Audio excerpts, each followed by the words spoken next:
Hello hi everyone, നമസ്കാരം and welcome to reaction bear and ജുളിക്കൽ. എല്ലാവരും സുഖമായിരിക്കുന്നുവെന്ന് വിശ്വസിക്കുന്നു. അഹാന കൃഷ്ണ അഭിനയിച്ചൊരു സിനിമ നാൻസി റാണി, അത് കുറച്ച് ദിവസങ്ങൾക്ക് മുമ്പ് ഒരു വിവാദമായ ചർച്ചയ്ക്ക് തിരികൊളുത്തിയിരുന്നു. ഒരു ഇന്റർവ്യൂയിലും അതേപോലുള്ള മറ്റു ചില വെളിപ്പെടുത്തലുമായിട്ട് ആ ചിത്രത്തിന്റെ സംവിധായകനും നിർമ്മാതാവുമായ മനുവിന്റെ ഭാര്യ നൈന പറഞ്ഞ ചില കാര്യങ്ങൾ. പ്രത്യേകിച്ച് അവർ പറഞ്ഞത് ആ സിനിമയിൽ അഭിനയിച്ച അഹാന കൃഷ്ണയെ കുറിച്ചാണ്. അവര് ഈ സിനിമയോട് കാണിക്കുന്ന നിസ്സഹകരണം, അത് ശ്രദ്ധയിൽപ്പെടാനുള്ള കാരണം ഒരാൾ മരിച്ചുപോയി അല്ലെ. അയാളുടെ ഒരു സ്വപ്നമായിരുന്നു ആ സിനിമയെ പുനരുജ്ജീവിപ്പിക്കാൻ ശ്രമിക്കണം, അല്ലെങ്കിൽ അത് അദ്ദേഹത്തിന്റെ സ്വപ്ന സാക്ഷാത്കാരത്തിന് ശ്രമിക്കുകയാണെന്ന് അദ്ദേഹത്തിന്റെ ഭാര്യ പറയുമ്പോൾ അതിനൊരു സെന്റിമെന്റൽ അല്ലെങ്കിൽ ഒരു വൈകാരികപരമായിട്ടുള്ള തലം ഉണ്ട്. പക്ഷേ ഈ വിഷയത്തിൽ ഇതുവരെ എന്ന് വെച്ചിട്ടുണ്ടെങ്കിൽ അവരുടെ ഏറ്റവും ലേറ്റസ്റ്റ് ആയി വന്നിരിക്കുന്ന വൺ ആൻഡ് ഓൺലി, കാരണം ഇതിന് ആദ്യമായിട്ടും അവസാനമായിട്ട് നടത്തുന്ന പ്രതികരണം എന്ന രീതിയിലാണ് അത് വന്നിരിക്കുന്നത് ഇൻസ്റ്റഗ്രാമിൽ. അതിനു മുന്നേ അവർ പ്രതികരിച്ചിട്ടുണ്ടായിരുന്നില്ല. എന്തുകൊണ്ട് പ്രതികരിക്കുന്നില്ല എന്നുള്ള ചോദ്യങ്ങളൊക്കെ ഉണ്ടായിരുന്നു. ആ ചോദ്യങ്ങൾക്കടക്കം മറുപടിയായിട്ടാണ് ഇൻസ്റ്റഗ്രാമിൽ അഹാന കൃഷ്ണ ഏകദേശം 8-9 പേജോളം വരുന്ന മറുപടി പോസ്റ്റ് ചെയ്തിരിക്കുന്നത്. കാര്യകാരണ സഹിതം കാര്യങ്ങൾ വിശദീകരിച്ചിരിക്കുന്നു. അപ്പോൾ ആ പോസ്റ്റാണ് നമ്മൾ റിയാക്ഷൻ വേണ്ടി എടുത്തിരിക്കുന്നത്. അത് ഇംഗ്ലീഷിലാണ് ഇൻസ്റ്റഗ്രാമിൽ പബ്ലിഷ് ചെയ്തിരിക്കുന്നത്. അതിൻ്റെ മലയാള വിവർത്തനം മനോരമ ന്യൂസ് പുറത്തുവിട്ടിട്ടുണ്ട്. അപ്പം അതിനടിസ്ഥാനമാക്കിയിട്ടാണ് റിയാക്ഷൻ. നേരത്തെ പറഞ്ഞതുപോലെ ഇതൊരു 8-9 പേജുള്ള കത്താണ്, അല്ലെങ്കിൽ 8-9 പേജുള്ള ഒരു വിശദീകരണമാണ്. നമ്മളത് മുഴുവൻ വായിക്കാനിരുന്നാൽ തന്നെ ഒരു 10-15 മിനിറ്റ് എടുക്കും. അപ്പം അതുകൊണ്ട് പ്രസക്തമായ ഭാഗങ്ങൾ, അല്ലെങ്കിൽ നമ്മൾ അറിയേണ്ടിയിരുന്നു എന്നുള്ള ഭാഗങ്ങൾ മാത്രമാണ് റിയാക്ഷൻ എടുക്കുന്നത്. അപ്പോൾ നമുക്ക് ആ വിശദീകരണം ഒന്ന് വായിച്ചു നോക്കാം. നാൻസി റാണി വിഷയത്തിൽ എനിക്ക് പറയാനുള്ളത് ഇതാണ്. വളരെ നീണ്ട പോസ്റ്റാണ്. അതിനാൽ അതിനെക്കുറിച്ച് അറിയാൻ നിങ്ങൾക്ക് ശരിക്കും താല്പര്യമുണ്ടെങ്കിൽ മാത്രം വായിക്കുക. ഒരുപക്ഷെ ഈ റിയാക്ഷൻ വീഡിയോയെ കുറിച്ച് ദൈർഘ്യമായി പോയേക്കാം. അപ്പോൾ നിങ്ങൾക്ക് വേണമെന്നുണ്ടെങ്കിൽ 1.25 1.5x ഒക്കെ ഇട്ടിട്ട് ഇത് കാണാവുന്നതാണ്. ചുരുക്കി പറഞ്ഞാൽ സംവിധായകനും അദ്ദേഹത്തിന്റെ ഭാര്യയുമായി പ്രൊഫഷണലും വ്യക്തിപരമായ വിഷയങ്ങൾ എനിക്ക് അസുഖകരമായ അനുഭവങ്ങൾ ഉണ്ടായിട്ടുണ്ട്. വ്യക്തിപരമായ വിഷയം എന്താണെന്ന് വെച്ചാൽ, ഷൂട്ടിങ്ങിനിടെ അവരുടെ കയ്യിൽ നിന്ന് വന്ന തെറ്റുകൾ മറച്ചുവെക്കാൻ വേണ്ടി അവർ എന്നെക്കുറിച്ച് വളരെ തെറ്റായതും മോശമായതും പ്രചരിപ്പിച്ചു എന്നുള്ളതാണ്. ഇതിനെക്കുറിച്ചുള്ള കൂടുതൽ വിവരങ്ങൾ എൻ്റെ പ്രസ്താവനയിൽ പറഞ്ഞിട്ടുണ്ട്. മാധ്യമങ്ങൾ എൻ്റെ പ്രസ്താവനയുടെ ചില ഭാഗങ്ങൾ മാത്രം എടുത്ത് ക്ലിക്ക് ബൈറ്റുകൾക്കായി അസുഖകരമായ തലക്കെട്ടുകൾ കൊടുത്ത് പ്രചരിപ്പിക്കില്ലെന്ന് ഞാൻ വിശ്വസിക്കുന്നു. ഈ വിഷയത്തെക്കുറിച്ച് എൻ്റെ ആദ്യത്തെയും അവസാനത്തെയും പ്രതികരണമാണ്. ഇതാണ് എൻ്റെ ഇൻട്രൊഡക്ഷൻ. അതിൻ്റെ കുറച്ചുകൂടെ വായിച്ചേക്കാം. നാൻസി റാണി എന്ന സിനിമയുടെ പ്രൊമോഷനുമായി ഞാൻ സഹകരിക്കുന്നില്ലെന്ന ആരോപണത്തിന് എൻ്റെ മറുപടിയാണ് ഈ കുറിപ്പ്. ഇത്രയും ദിവസമായി ഞാൻ എന്തുകൊണ്ട് മൗനം പാലിച്ചതിനെക്കുറിച്ച് വിശദീകരിക്കാൻ ഞാൻ ആഗ്രഹിക്കുന്നു. ആത്മാർത്ഥമായി പറഞ്ഞാൽ ഇതിനെക്കുറിച്ച് സംസാരിക്കണോ അതോ ഇതെല്ലാം എൻ്റെ മനസ്സിലിരുന്നാൽ മതിയോ എന്ന് തീരുമാനിക്കാൻ ഇത്രയും സമയമെടുത്തു. ഇതിനെക്കുറിച്ച് സംസാരിക്കുമ്പോൾ സ്വാഭാവികമായും എനിക്ക് 2023 അന്തരിച്ച സംവിധായകൻ മനു ജെയിംസിനെ കുറിച്ചും എനിക്കെതിരെ ആരോപണം ഉന്നയിച്ച അദ്ദേഹത്തിന്റെ ഭാര്യ നൈനയെക്കുറിച്ചും പറയേണ്ടി വരും. നിർഭാഗ്യവശാൽ എനിക്ക് അവരെക്കുറിച്ച് പറയാനുള്ള കാര്യങ്ങൾ അത്ര സുഖകരമല്ല. അവരുമായി എനിക്ക് പ്രശ്നം ഉണ്ടായിരുന്നെങ്കിലും മരിച്ച ഒരാളെക്കുറിച്ച് പരസ്യമായി മോശമായി സംസാരിക്കാൻ ഞാൻ ആഗ്രഹിച്ചില്ല. നൈനയെക്കുറിച്ച് പറയുമ്പോൾ അവർ പൊതുജനങ്ങളുടെ ശ്രദ്ധയിൽ പെടാത്ത ഒരാളായതിനാൽ അവർ ചെയ്ത കാര്യങ്ങൾ സോഷ്യൽ മീഡിയയിൽ വെളിപ്പെടുത്താൻ ഞാൻ ആഗ്രഹിച്ചില്ല.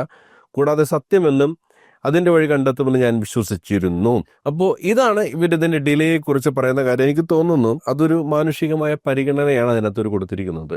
ഒരുപക്ഷെ ഇവരുടെ നിൽക്കുന്ന ഫ്രിക്ഷനെ കുറിച്ച് സംസാരിക്കുന്നതിന് വേണ്ടി അജു വർഗീസ് പ്രതികരിച്ചതല്ല, അല്ലെങ്കിൽ മറ്റു പലരും കോട്ട് ചെയ്തതുപോലെ ഇവർ പറയുന്ന കാര്യങ്ങൾക്ക് അതിൽ ശരിയുണ്ടോ തെറ്റുണ്ടോ, അല്ലെങ്കിൽ മറുഭാഗം പറയുന്നതിന് വേണ്ടി ഈ മനു എന്ന സംവിധായകൻ ഇപ്പോൾ ജീവിച്ചിരിപ്പില്ല. അദ്ദേഹം മഞ്ഞപ്പിത്ത ബാധയെ തുടർന്ന് മരണപ്പെട്ടുപോയി.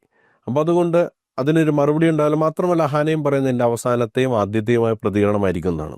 ഇതില് ഇവര് ഈ പ്രതികരിക്കാനുള്ള പ്രധാനപ്പെട്ട കാരണം ഇവർ പറയുന്നത്, അതായത് നൈന എന്ന വ്യക്തി മനു ജെയിംസിന്റെ ഭാര്യ നടത്തിയ ചില പ്രചരണങ്ങൾ, അതിൽ പ്രധാനപ്പെട്ട ഞാൻ നേരത്തെ പറഞ്ഞല്ലോ, ഒന്ന് ഡബ്ബിങ്ങുമായിട്ട് സഹകരിച്ചില്ല. അതേപോലെ മ്യൂസിക് ലോഞ്ചിന്റെ സമയത്ത് ഇവരുടെ ഭാഗത്തുനിന്ന് സഹകരണം ഉണ്ടായില്ല. ഈ പടത്തിന്റെ ഏറ്റവും പ്രധാനപ്പെട്ട കാര്യമാണ് ഇതിന്റെ പ്രൊമോഷൻ. ആ പ്രൊമോഷനിലും ഇവർ സഹകരിച്ചിട്ടില്ല. പ്രൊമോഷൻ എന്ന് പറയുമ്പോൾ ഒരു ആർട്ടിസ്റ്റിനെ സംബന്ധിച്ചിടത്തോളം ഒരു ഓപ്ഷണലായ കാര്യമാണ്. Unless and until that is there in the agreement. ഇവരുമായിട്ട് സൈൻ ചെയ്യുന്ന എഗ്രിമെന്റിൽ ഈ പ്രൊമോഷന്റെ ഭാഗമായിട്ട് കൂടി പ്രവർത്തിക്കണമെന്ന് പറഞ്ഞിട്ടില്ലെങ്കിൽ അതൊരു ഓപ്ഷണലായ കാര്യമാണ്. പക്ഷെ അതെല്ലാവരും ചെയ്യണമെന്നാണ് ഞാൻ ആഗ്രഹിക്കുന്നത്. കാരണം സിനിമ എന്ന് പറയുന്ന ഒരു കൂട്ടായ പ്രവൃത്തിയാണ്. ഏറ്റവും കൂടുതൽ സിനിമയിൽ റീച്ചുള്ളത് അതിലെ നടീനടന്മാർക്ക് തന്നെയാണ്. സംവിധായകന്മാർക്കുണ്ട് എങ്കിൽ കൂടി നടീനടന്മാർക്കാണ് കൂടുതൽ പ്രാമുഖ്യം ലഭിക്കുന്നത്. അപ്പോൾ അവർ നടത്തുന്ന പ്രൊമോഷനായ സിനിമയെ ഒരുപാട് സഹായിക്കും. അതുകൊണ്ട് ഓപ്ഷനാളിൽ കൂടി അതിൽ ആളുകൾ വേണം എന്നുള്ളൊരു ചിന്താഗതിക്കാരനാണ് ഞാൻ. പക്ഷേ ഡബ്ബിങ് പോലുള്ളൊരു കാര്യത്തിൽ നിന്ന് മാറി നിൽക്കുന്നു എന്ന് പറയുമ്പോൾ എനിക്ക് സ്വാഭാവികമായിട്ടും തോന്നി അത് ഒരു ശരിയായ കാര്യമല്ലല്ലോ. ഒരു പ്രൊഫഷണൽ ചെയ്യാൻ പാടില്ലാത്ത കാര്യമാണ്. പ്രൊഡക്ഷൻ്റെ ഭാഗമായിട്ട് വരുന്ന ഒരു കാര്യമാണ് ഡബ്ബിങ്, അല്ലെങ്കിൽ പോസ്റ്റ് പ്രൊഡക്ഷൻ്റെയൊക്കെ ഭാഗമായിട്ട് വരുന്ന ഒരു കാര്യമാണ് ഡബ്ബിങ്. അതിൽ നിന്നും ആ സിനിമയിലെ പ്രധാന നടി മാറി നിൽക്കുക എന്ന് പറയുന്നത് വളരെ അൺപ്രൊഫഷണലായ ഒരു കാര്യമായിട്ടാണ് എനിക്ക് തോന്നിയത്. പക്ഷെ ഇതുവരെ അതിൻ്റെ വിശദീകരണങ്ങളൊന്നും വന്നിട്ടുണ്ടായിരുന്നില്ല. അതുകൊണ്ടാണ് ഇപ്പോൾ പ്രൊഫഷണൽ അല്ലാത്ത, ധാർമ്മികതയില്ലാത്ത, സഹാനുഭൂതിയില്ലാത്ത വ്യക്തിയെ ചിത്രീകരിക്കാൻ ശ്രമിക്കുകയും ചെയ്തപ്പോൾ എൻ്റെ പ്രിയപ്പെട്ടവരും പ്രധാനമായി നാൻസി റാണിയിൽ എന്നോടൊപ്പം പ്രവർത്തിച്ചവരും എന്നെപ്പോലെ സമാനമായ മോശം അനുഭവം നേരിട്ടവരുമായ പലരും എനിക്ക് പറയാനുള്ളത് പറയണമെന്ന് ആവശ്യപ്പെട്ടു. എന്നെ സ്നേഹിക്കുന്ന ഒരു അഭിപ്രായത്തിൽ ഒരു വ്യക്തിക്ക് എനിക്കെതിരെ ഇങ്ങനെ അവർക്ക് തോന്നും വിധം നുണകൾ പടച്ചുകൊണ്ടിരുന്നാൽ എന്നെ ഇഷ്ടപ്പെടുന്ന ആളുകളിൽ എന്നെപ്പറ്റി മോശമായൊരു പ്രതിരൂപം സൃഷ്ടിക്കും എന്നതാണ് സത്യമാണ്. എനിക്ക് അങ്ങനെ തോന്നിയിരുന്നു. കാരണം പ്രത്യേകിച്ച് ഞാൻ പറഞ്ഞല്ലോ, ആ പോസ്റ്റ് പ്രൊഡക്ഷൻ്റെ ഭാഗമായിരുന്നതിൽ എനിക്ക്, ഡബ്ബിങ്ങിൻ്റെ ഭാഗമായിരുന്നതിൽ എനിക്ക് കുറച്ചും കൂടി ഇവരോടൊരു എന്താണ് ഇത് വളരെ അൺപ്രൊഫഷണൽ ആയിട്ടാണ് ഇവർ ചെയ്യുന്നതെന്ന് എനിക്ക് തോന്നിയിരുന്നു. ഇനി ഇതിൻ്റെ ഒരു ബാക്ക്ഗ്രൗണ്ട് ഇവർ പറയുന്നതാണ്. ഈ സിനിമയ്ക്ക് തുടക്കം മുതൽ പ്രശ്നങ്ങൾ ഉണ്ടായിരുന്നു എന്നാണ് പറയുന്നത്. ഞാനൊന്നും വായിച്ചങ്ങോട്ട് പോകുന്നില്ല. പ്രധാനമായിട്ട് ഇതിൻ്റെ സംവിധായകനും നിർമ്മാതാവുമായ മനു ജെയിംസിൻ്റെ പരിചയക്കുറവ്.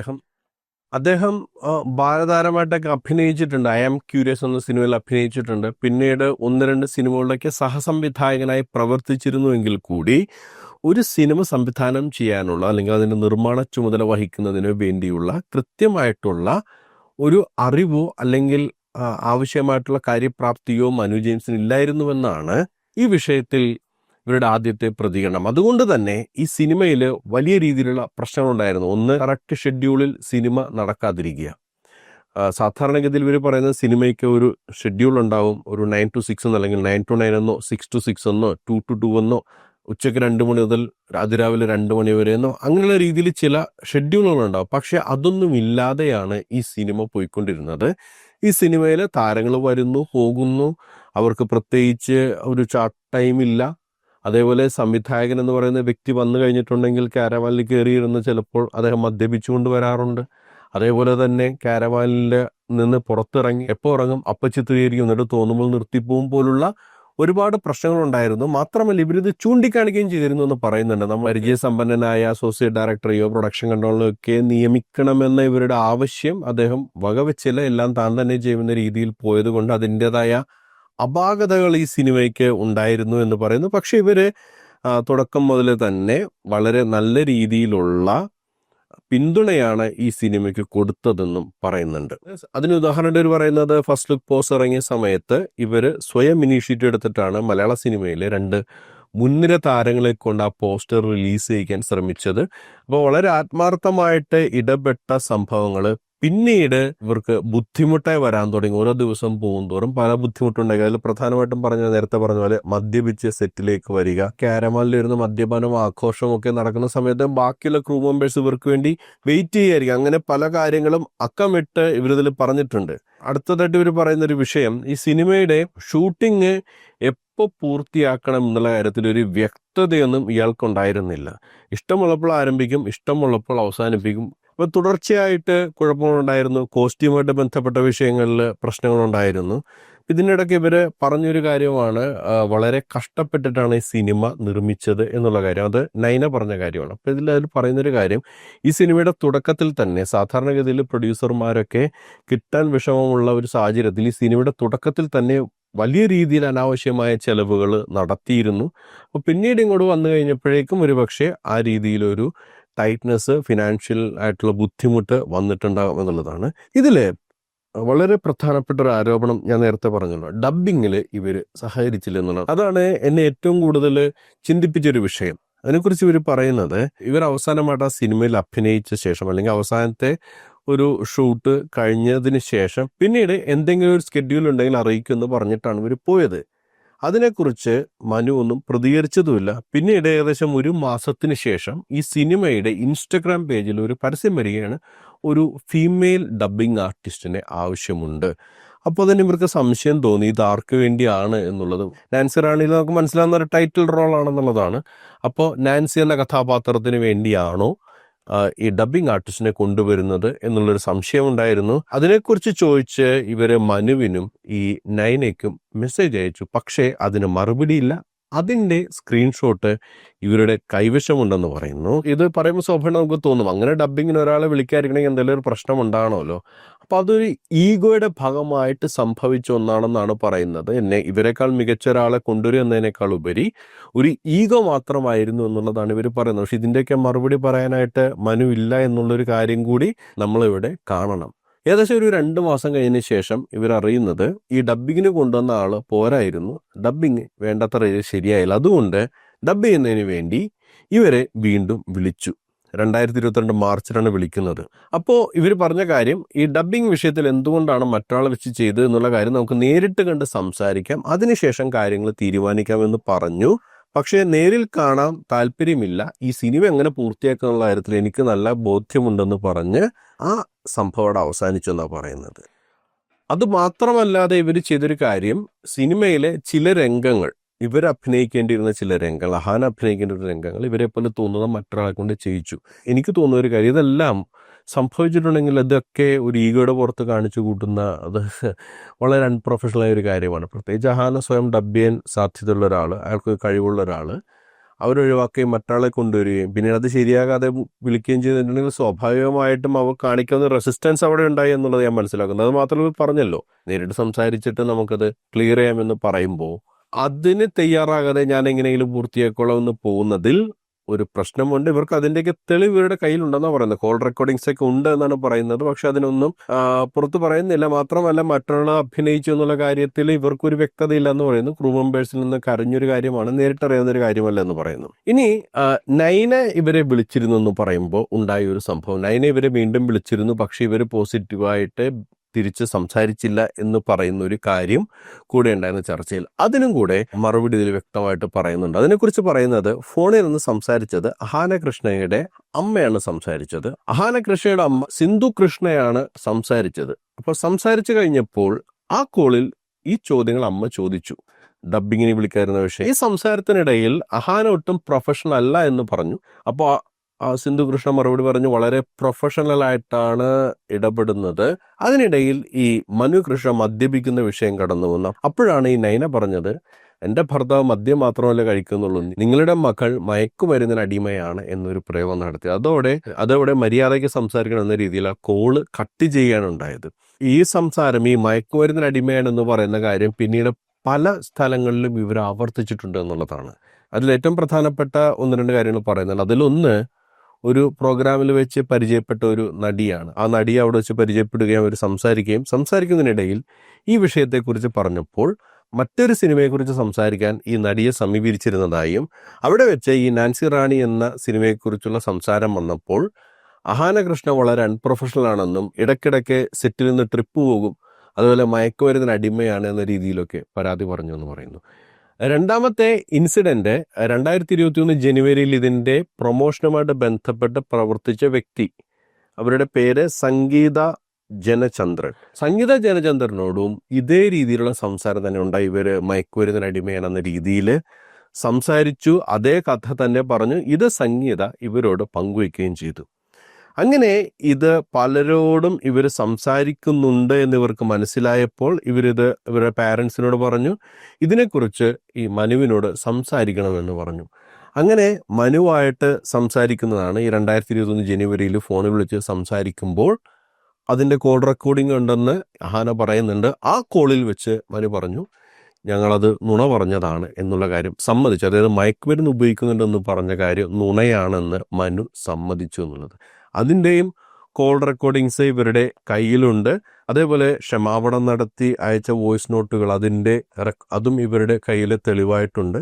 ഇതൊക്കെ കഴിഞ്ഞ് ഏതാനും ദിവസങ്ങൾക്കുള്ളിൽ മനു ദൗർഭാഗ്യവശാൽ മരണപ്പെട്ടു. അതിനുശേഷം ഈ നയന നടത്തിയ പത്രസമ്മേളനത്തിൻ്റെ കാര്യങ്ങൾക്ക് മറുപടി പറയുന്നുണ്ട്. എന്തുകൊണ്ട് ഇതൊന്നും ക്ഷമിക്കാൻ പാടില്ല, ഒരുപക്ഷെ മനുവായിട്ടുണ്ടായൊരു പ്രശ്നമായിരിക്കാം, അതിപ്പോൾ വർഷങ്ങൾ കഴിഞ്ഞില്ലേ, അപ്പോൾ എന്തുകൊണ്ട് അത് ക്ഷമിച്ചുകൂടെ എന്നുള്ളൊരു ചോദ്യം ചോദിച്ചു എന്നാണ് പറയുന്നത്. ഇവർ പറയുന്നത്, ക്ഷമിക്കാൻ പറ്റുന്നൊരു എന്തോ തെറ്റല്ല ചെയ്തത്, ഒരു പക്ഷേ നിങ്ങൾക്കെതിരെ കേസ് ഫയൽ ചെയ്യാൻ പറ്റുന്ന ഒരു വിഷയമായിരുന്നു. ഇതൊക്കെ സത്യത്തിൽ പറയുകയാണ്. ഇപ്പോൾ ഒരാളെ അൺപ്രൊഫഷണൽ ആണെന്ന രീതിയിൽ, പ്രത്യേകിച്ച് ചില സിനിമയിൽ നിൽക്കുന്ന ഒരാളല്ല, അപ്പോൾ അയാൾക്കിതൊരു ഡിഫേമേഷൻ നടത്തുക എന്ന് പറയുന്നത് ശരിക്കും കേസിന് പോകുന്നൊരു വിഷയമാണ്. അത് മാത്രമല്ല, മയക്കുമരുന്നിന് അടിമയാണെന്ന് പല ആളുകളോടും പറഞ്ഞു, പിന്നീട് അത് നുണയാണെന്ന് പറയുകയും ചെയ്തു. അപ്പോൾ അത്തരം കാര്യങ്ങൾക്ക് ഇവർക്ക് വേണമെങ്കിൽ കേസിന് പോകാമായിരുന്ന അങ്ങനെ എളുപ്പത്തിൽ മറന്നു പോകാൻ പറ്റുന്ന ഒരു വിഷയമല്ല.